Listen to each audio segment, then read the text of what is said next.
Bonjour à tous et bienvenue dans cette nouvelle analyse de la semaine. Alors oui, c'est la reprise avec la période estivale. Nous étions en vacances et je reviens dès aujourd'hui pour reprendre le travail. Si vous aimez ce que vous voyez, n'oubliez pas de liker cette vidéo en appuyant sur le pouce bleu juste en dessous. N'hésitez pas à partager cette vidéo avec vos amis et votre famille. Cela nous aide énormément. Et si vous ne voulez pas manquer nos prochaines vidéos, assurez-vous de vous abonner à notre chaîne en cliquant sur le bouton s'abonner et en activant les notifications. On va faire un petit tour d'horizon comme on a l'habitude de le faire et on va commencer par le DXY. Je vous le rappelle, c'est l'indice qui mesure la puissance relative du dollar par rapport aux autres monnaies. Et donc, surprise, on voit du coup que le support qui a été travaillé une fois, deux fois, trois fois, a cassé à la quatrième fois. Comme la plupart du temps sur les rebonds, la quatrième fois est souvent la bonne. Et donc, pour l'instant, on se situe sous cette résistance.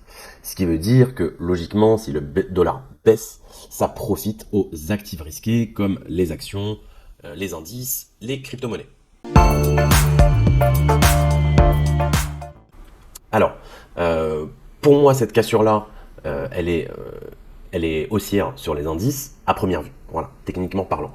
Sauf que il faut considérer les autres éléments, c'est-à-dire les indices, les actions et les cryptos, et les remettre dans le contexte.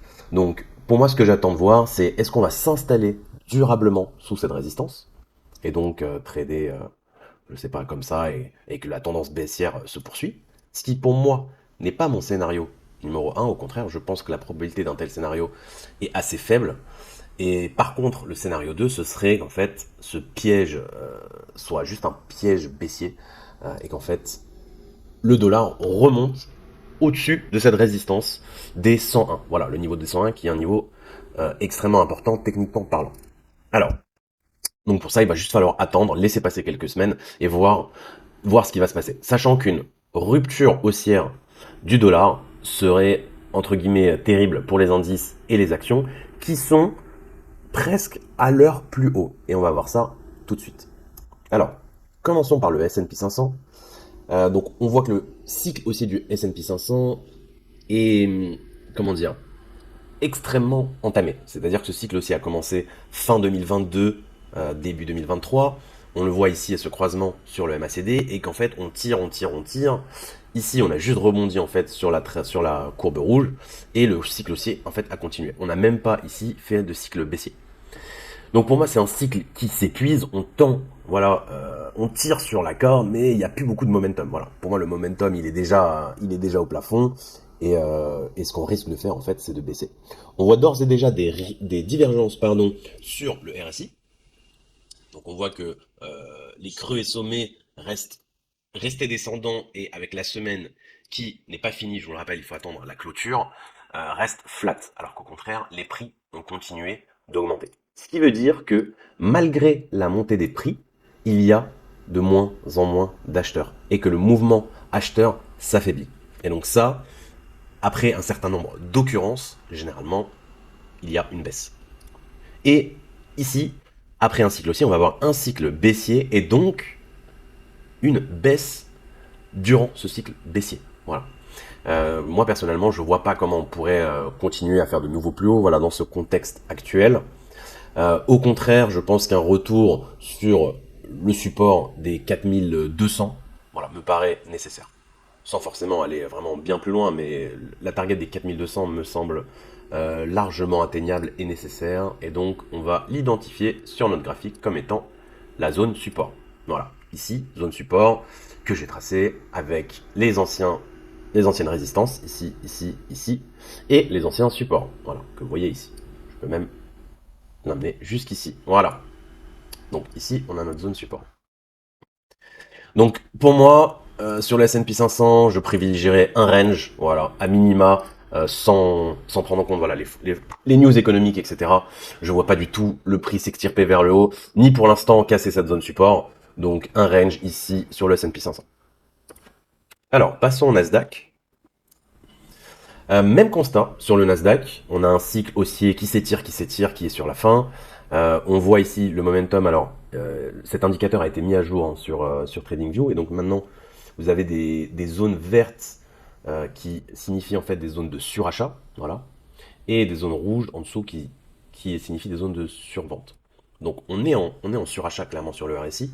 Le contexte économique n'est pas du tout celui qu'on avait par exemple ici en 2019, où oui, on continuait de monter malgré un RSI suracheté, parce que le contexte économique était favorable. Donc je vous parle de cette période-là avant Covid.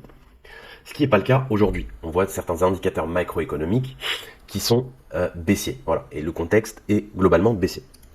Donc pareil pour le Nasdaq, je m'attends au minima à un range pour aller revisiter les précédents supports. Hop, voilà.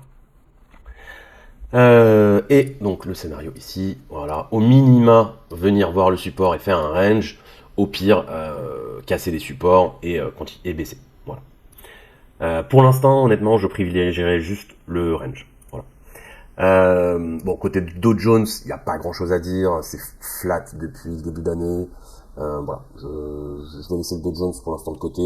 On le voit, hein, il est ici sur résistance.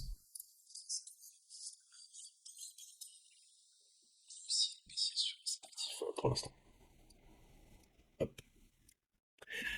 Passons du coup maintenant au Bitcoin. Voilà, alors on a eu des dernières semaines assez intéressantes ici de baisse, avec une énorme bougie haussière suite à la news de BlackRock.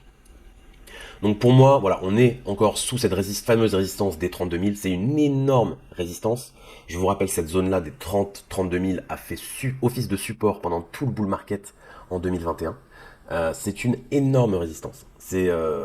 D'ailleurs, ce support a été cassé en fait suite à la débâcle et au crash de Luna. Voilà.